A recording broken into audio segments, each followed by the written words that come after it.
अस्सलामु अलैकुम वरहमतुल्लाहि वबरकातुहू नहमदुहु व नस्सल्ली अला रसूलिहिल करीम अम्मा बाद। ये हकीकत है कि हमें और आपको इस दुनिया को छोड़कर जाना है। मौत हर एक पर आएगी और मौत आने के बाद सबसे पहला जो मरहला हमारे सामने होगा वो है कब्र का मरहला। आखिरत की मंजिलों में सबसे पहली मंजिल कब्र है। अगर ये मंजिल आसानी से तय हो गई तो बाद वाली मंजिल और भी आसान होगी, लेकिन कब्र का मरहला सख्त हुआ तो बाद के जो और मराहिल हैं, जो मनाजिल हैं, और दुश्वार और मुश्किल हो जाएगा। यही वजह है हज़रत उस्मान गनी रज़ी अल्लाह ताला अन्हु जब किसी कब्र के पास खड़े होते, इस कदर ज़ारो क़ितार रोते, इस कदर रोते कि आपकी आंसुओं से आपकी दाढ़ी मुबारक तर हो जाती थी। आपके सामने जन्नत का भी जिक्र किया जाता, जन्नत की नेमतों का जिक्र किया जाता, जहन्नम का अजाब, जहन्नम का दर्दनाक खौफनाक अजाब भी आपके सामने जिक्र किया जाता, लेकिन आप उस कदर नहीं उतना रोते जितना कि कब्र के पास कब्र को देख कर रोते हैं। चनांचे हज़रत उस्मान गनी रज़ी अल्लाह ताला अन्हु से पूछा कि आप इस कदर क्यों रोते हो? हज़रत उस्मान गनी रज़ी अल्लाह ताला अन्हु ने क्या जवाब दिया?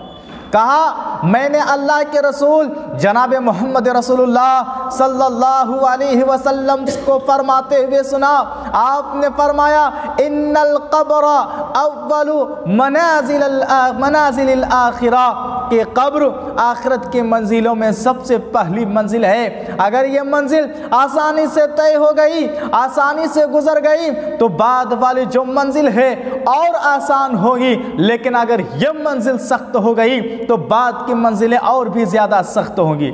इसलिए मेरे भाइयों, ये कब्र ये मिट्टी का घर है, कब्र अंधेरों का घर है, कब्र कीड़े मकोड़ों का घर है। लोग वहाँ सुला कर दफना कर चले जाएंगे, फिर कभी पूछने वाला कोई ना होगा वहाँ क्या तुम्हारा हाल है। आज जैसे दुनिया में हम अंधेरों के लिए, हम अंधेरों से बचने के लिए लाइट का इंतज़ाम करते हैं, कब्र में ना लाइट है, ना पंखे हैं, ना एसी है, ना कूलर है, और ना कोई ऐसी आलात है जिससे हमें वहाँ राहत मिल सकती है। अफसोस है, अफसोस, आज हम उस कब्र को भुला दिए।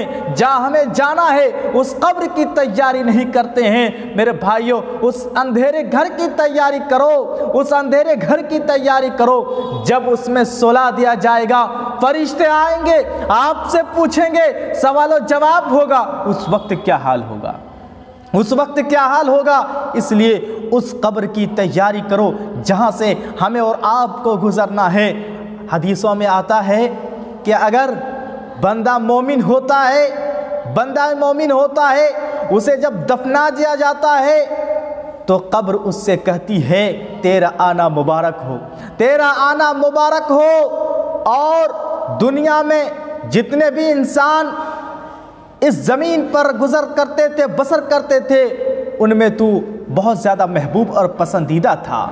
लेकिन फासिक और फाजिर बंदा होता है, गुनाहगार बंदा होता है, मासियत का इर्तिकाब करने वाला होता है, गुनाहों का अंजाम देने वाला होता है, तो कब्र उससे कहती है, तेरा आना ना मुबारक हो। ज़मीन पर जितने लोग चलते थे उनमें सबसे ज़्यादा मबगूज़ और सबसे ज़्यादा बुरा इंसान तू है।